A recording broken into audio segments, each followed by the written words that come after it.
उत्तराखंडे একটা বাস সেই বাসটা যাচ্ছিল পাহাড়ি অঞ্চল সেই পাহাড়ি অঞ্চলে যেতে যেতে যেতে যেতে 60 জন যাত্রী নিয়ে বাসটা তার গতিতে করেছে রাজ্য সরকার ঘোষণা করেছে তাদের জন্য 4 লক্ষ টাকা ক্ষতিপূরণ আর কেন্দ্র সরকার ঘোষণা করেছে 2.5 লক্ষ টাকা ক্ষতিপূরণ যাচ্ছিল আজকের একটা টাটকা খবর আপনাদের দিই ভাবছেন আপনি বসে আছেন আপনার কত না ভালো লাগছে যারা আজকে পত্রিকা দেখেছেন গতকালকের নিউজ যারা দেখেছেন তারা ভালো জানেন আজকের পত্রিকার খবর বলছি উত্তরাখণ্ডে একটা বাস সেই বাসটা যাচ্ছিল পাহাড়ি অঞ্চল সেই পাহাড়ি অঞ্চলে যেতে যেতে যেতে যেতে 60 জন যাত্রী নিয়ে বাসটা তার গতিতে যাচ্ছিল যেতে যেতে কোনো কারণবশত বাসটা আপনার অ্যাক্সিডেন্ট হয়েছে কিভাবে ওই বাসটা আপনার খাদে পড়ে গেছে পাহাড় থেকে নিচে পড়েছে 200 কিলোমিটার নিচে আপনার গর্তে পড়ে গিয়ে 60 জন ব্যক্তি জায়গাতে এসে আপনার 36 জনের মৃত্যুর খবর দিয়েছে সঙ্গে সঙ্গে তারা মারা গেছে পরবর্তী স্টেজে বাকি বাসের যা চিত্র দেখলাম তাতে একজনের বাঁচার কথা নয় কিছু মানুষকে তুলে সেখান থেকে হাসপাতালে নিয়ে গেছে আপনার ওখানে সরকার ঘোষণা করেছে রাজ্য সরকার ঘোষণা করেছে তাদের জন্য 4 লক্ষ টাকা ক্ষতিপূরণ আর কেন্দ্র সরকার ঘোষণা করেছে 2.5 লক্ষ টাকা ক্ষতিপূরণ বলে 4 আর 2.5 কত হলো 6.5 লাখ টাকায় একটা জীবন হবে জি আপনার ছেলে বিদেশ গেছে খাটতে আপনার ছেলে গেছে অনেকের ছেলে আছে বাপ গেছে এলাকার অনেক মানুষ আছে না নেই গেছে খাটতে গেছে ভাবছে ছেলে ভাবছে ঈদের আগের মুহূর্তে যে আমার আব্বু এবার ঈদে বাড়ি আসবে কি এবার ঈদে আমার আব্বু বাড়ি আসবে এই চিন্তা ভাবনা করছে আর বাপের সঙ্গে ছেলের কথা চলছে বাপের সঙ্গে ছেলের কথা চলছে ঠিক এমন সময় হঠাৎ করে খবর চলে এলো ছেলেটা ফোন করে বলে দিল দুনিয়াতে আর সে বেঁচে নেই জি দুনিয়াতে সে আর বেঁচে নেই খবর এলো আমার বাড়ি আমার প্রতিবেশী একটা ছেলে সেদিনে আমার বাড়িতে রাজমিস্ত্রি কাজ করছিল একই সঙ্গে তারা আগে টিমে কাজ করতে গিয়েছিল আগে কিছুদিন আগে একসঙ্গে কাজ করেছে ওই ছেলেগুলোর সঙ্গে ফোনে কথা হচ্ছে যে ভাই আমি অমুক জায়গায় আছি এই কাজ করছি খুব ভালো আছি অমুক তমুক নানান কথা বন্ধুদের যেটা হয় সাথীদের কথা এই কথা বলে সে বলল আমি মায়ের সঙ্গে কথা বললাম আব্বুর সঙ্গে কথা বললাম ছোট মেয়ে আছে তার 3 বছরের তার সঙ্গে কথা বলেছি এবার এরা তারা সাথীরা তারা বলছে সবার কথা সবার সাথে হলো তোর কথা বউয়ের সঙ্গে কথা বলিসনি বলছে হ্যাঁ ওর সাথেও বলেছি বউ প্রেগন্যান্ট আছে তার সাথেও কথা বলেছি এই বলে বন্ধুদের সঙ্গে কথা বলে ছেলেটা বলল রাত কাজে যাচ্ছি সবাই কাজে যাচ্ছে আধ ঘন্টা পর খবর আসছে যে ছেলেটা 22 তলা বিল্ডিং থেকে পড়ে গিয়ে মারা গেছে এমন খবর আসে কি আসে না এলাকায় এমন খবর আসে কি আসে না বাপের এই খবরটা শুনে ছোট বাচ্চার কি অবস্থা হবে যেই বাচ্চাটা ভাবছিল এবার বাপ আমার কয়েক বছর যাবত একসঙ্গে ঈদ করিনি আজ 2 বছর 3 বছর ঈদ একা একাই করলাম আব্বু নেই এই অবস্থাতে ওই ছেলেটা একা একা ঈদ করছে এবার বাপ বলেছে ঈদের আগে বাড়ি যাব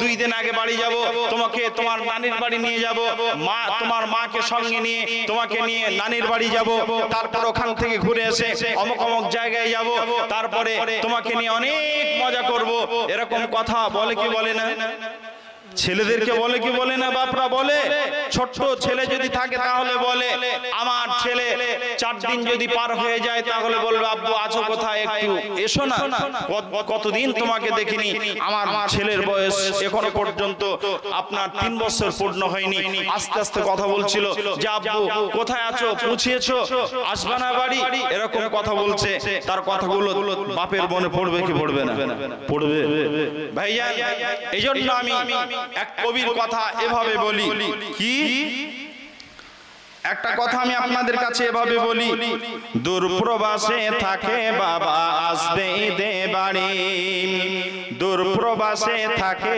বাবা আসবে ঈদে বাড়ি, আমার জন্য আনবে জামা মায়ের জন্য শাড়ি, কিন্তু বাবা দিল আড়ি ফিরলো না আর আমার বাড়ি, কিন্তু বাবা দিল আড়ি ফিরলো না আর আমার বাড়ি, হলো সর্বনাশ আমার বাবা ফিরলো না আর ফিরলো বাবার লাশ, আমার বাবা ফিরলো না আর ফিরলো বাবার লাশ, বাবা গো বাবা, বাবা গো ও বাবা, দূর প্রবাসে থাকে বাবা আসবে ঈদে বাড়ি, আমার জন্য আনবে জামা মায়ের জন্য শাড়ি। কি ভাবছে ছেলেটা বলছে, ছোট্ট বাচ্চাটা বলছে, দূর প্রবাসে থাকে বাবা আসবে ঈদে বাড়ি, আমার জন্য আনবে জামা মায়ের জন্য শাড়ি, কিন্তু বাবা দিল আড়ি ফিরলো না আর আমার বাড়ি, হলো সর্বনাশ আমার বাবা ফিরলো না আর ফিরলো বাবার লাশ, আমার বাবা ফিরলো না আর ফিরলো বাবার লাশ, বাবা গো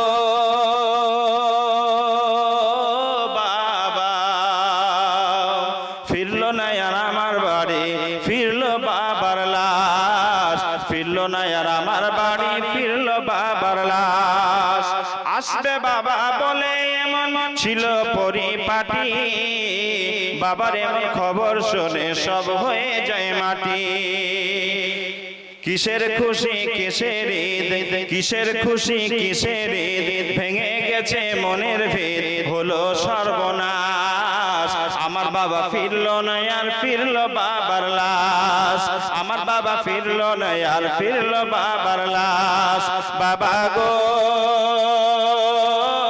বাবা, ফিরলো না আর আমার বাবা ফিরলো বাবার লাশ, বাবার সাথে ঈদের মাঠে যাবে কত জনে,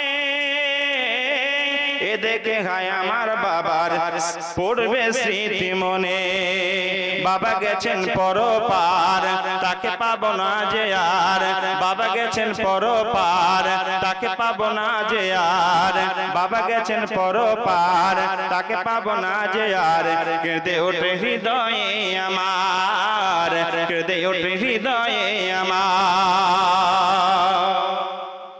জি ভাই, আমার শ্রদ্ধেয় শিক্ষক হাজী মুর্তজা আলী সাহেব, আমার শিক্ষক অসুস্থ আছেন, হাজী মুর্তজা আলী সাহেব আপনার শিক্ষক, জি প্রাইমারি স্কুলের শ্রদ্ধেয় শিক্ষক, 4000 টাকা দান করেছেন, অসুস্থ আছেন, একবার দোয়া দিই, আযহিবিল বাস ওয়া রাব্বান নাস ওয়াসফান্তা শাফিলা শিফাইনা শিফাওকা শিফাইনা ইবাদিল সাকামা লা বাসা তাহুরুন ইনশাআল্লাহ। ওনার প্রাণের বন্ধু 20000 টাকা জামিয়াকে দান করেছেন মাবুদ, আল্লাহ তাআলা ওনার বন্ধুর দানকে তুমি কবুল করে নাও, ওনার অসুস্থ শিক্ষককে আল্লাহ শিফায়ে কামিলা আজলা দান করো, আল্লাহ তাআলা এইভাবে যত মানুষ দান করেছে সবার দানকে কবুল করো, মঞ্জুর করো, মনের বাসনা পূরণ করো, ইয়া হান্নান ইয়া মান্নান ইয়া জাল জালাল আল ইকরাম। আর দোয়া করি আমি করি গো রব্বানা, সব ভুল ক্ষমা করো তুমি রব্বানা, তুমি না করিলে মাফ কে করিবে আর, তুমি অতি দয়াবান দয়ার ভান্ডার।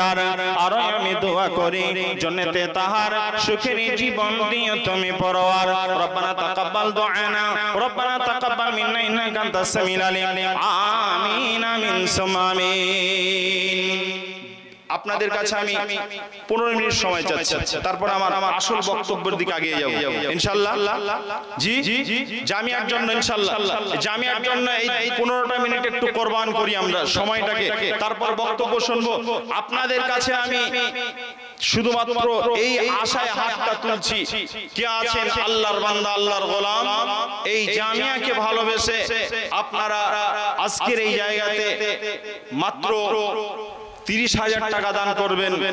50,000 টাকা দেওয়ার মতো আপনাদের এলাকায় কেউ নেই? 50,000 টাকা দেবেন, 50,000 টাকা, 30,000 টাকা আপনাদের কাছ থেকে চাচ্ছি। এগুলো 1 কলম 50, 1 কলম 30, এগুলোর আবেদন রাখছি। এখানে আপনার 20,000 টাকা দিয়েছেন, 25,000 টাকা অনেকে দিয়েছেন হয়তো। আমি আপনাদের কাছে একজনের নাম শুনেছি, আমার শ্রদ্ধেয় এই মাদ্রাসার সেক্রেটারি সাহেব, উনি এই মাদ্রাসার আমার আগে উনি বলছিলেন, নাম ঘোষণা করছিলেন কারা কোথা থেকে কত টাকা দিয়েছেন। তো ওখানে 25,000 টাকার কলম উনি ঘোষণা করেছেন। এই শ্রদ্ধেয় ব্যক্তিত্ব ইনি দিয়েছেন 20,000 টাকা। হয়তো হতে পারে এটা আল্লাহ কারিশমা, উনি হয়তো আরো 5,000 টাকা দিয়ে ওটা পূর্ণ করতে পারেন, অথবা 10 দিয়ে পূর্ণ করতে পারেন। আল্লাহ হয়তো এটা রাজি থাকলে হবে ইনশাআল্লাহ। তা আমি আপনাদের কাছে 30,000 টাকার একটা দাতাকে চেয়েছি, 30,000 টাকা দেবেন। কি আছেন আল্লাহর বান্দা? 10, 20 অনেকে এখানে আছেন, আপনারা দান করেছেন, আজ দান করবেন এখানে। আমি আপনাদের কাছ থেকে মাত্র 15,000 টাকা দেওয়ার মতো আপনাদের কাছ থেকে আমি 10 জন ব্যক্তিকে চাচ্ছি। কেন বলবেন 10-এর কথা বললেন কেন? বলে না 10-এর কথা এই জন্য বলছি, আশারায়ে মুবাশশারা 10 জন ব্যক্তিকে আল্লাহ তাআলা জান্নাতের সার্টিফিকেট দিয়েছিলেন। কতজনকে? 10 জনকে। সেই জন্য তাদের সঙ্গী হিসাবে আপনাকে দেখতে চাই, আপনি কত মহব্বতের মানুষ, যারা নিজের জীবনকে কোরবান করে দিয়েছিলেন। তাদের মধ্য থেকে আপনাকে আমি দেখতে চাই, এতগুলো মানুষের মধ্য থেকে মাত্র 15,000 টাকা দেবেন। চটচট করে বলে দেন 10 জন মানুষ। আমি আমার বায়নের দিকে এগিয়ে যাব, বায়নের দিকে এগিয়ে যাব। আপনারা টাকা দিলে আমি এই উদ্দেশ্যে আজকের বক্তব্য শুরু করেছি। তা ভাই 20,000 টাকা এখানে দিয়েছে, অনেকে আরো দেবেন ইনশাআল্লাহ। কে আছেন 10,000 টাকা বলেন? 10,000 টাকা, 15,000 টাকা চেয়েছি, 10,000 টাকা বলেন। জি 10,000 টাকা বলেন আল্লাহর রাস্তে। এতগুলো মানুষ আছেন, 15,000, 10,000 টাকা দেওয়ার মতো মানুষ ইনশাআল্লাহ বহু আছেন। একটু আল্লাহর রাস্তে মেহেরবানি করে আসুন ভাই, এসে আপনাদের নামগুলো বলেন। আমি আপনাদের কাছ থেকে নামগুলো একটু শুনতে চাচ্ছি। ভারী হয়ে যাচ্ছে নাকি? কথা বলেন। এখানে দেওয়ার মতো নেই। 20,000 টাকা দিয়েছেন, 10,000 টাকা দেওয়ার মতো মানুষ নেই। এতগুলো মানুষের মাঝে 20,000 টাকা দেওয়ার মতো কেউ নেই। আল্লাহু আকবার। আপনার ছেলে আপনার বাড়িতে বাড়িটা বানানোর জন্য খাটতে গেছে, আপনি বাইরে গেছেন, আপনার ছেলে বাড়িতে আছে। আল্লাহ না করুক আমার বাড়ির পাশের যেই লোকটার কথা বলছিলাম, সেই লোকটা কাঁদছে, দুটো ছেলে, তার মধ্যে একটা ইহকাল থেকে পরলোকে চলে গেল, দুনিয়া ছেড়ে চলে গেল। 22 তলা বিল্ডিং থেকে পড়ে গিয়ে একদম জায়গাতেই শেষ, একদম জায়গাতেই শেষ। তার বাড়িতে লাশটা ফিরে এলো 3 দিনের মাথায়। এত কান্নাকাটি, আল্লাহু আকবার, এত কান্নাকাটি। তার মাকে ঠেকানো যায় না, মনে হচ্ছে পাগলি হয়ে গেছে।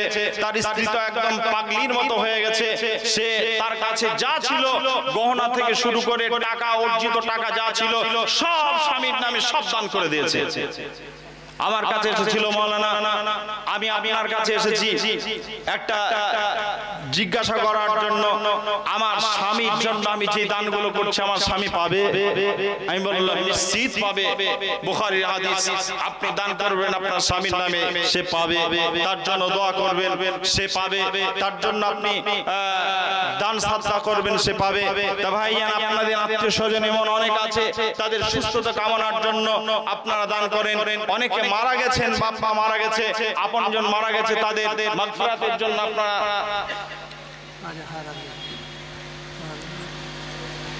মায়ের নামে, বাবার নামে, 2 মা মানে 1 মা মারা গেছেন, তারপরে দ্বিতীয় মা মারা গেছে।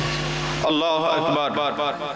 আজহার আলী ক্যাম্পাড়া, আজহার আলী, এ দেখেন সোনার কানের দিয়ে গেছে। ওর আগের মা মারা গেছে, আবার ওনার আব্বা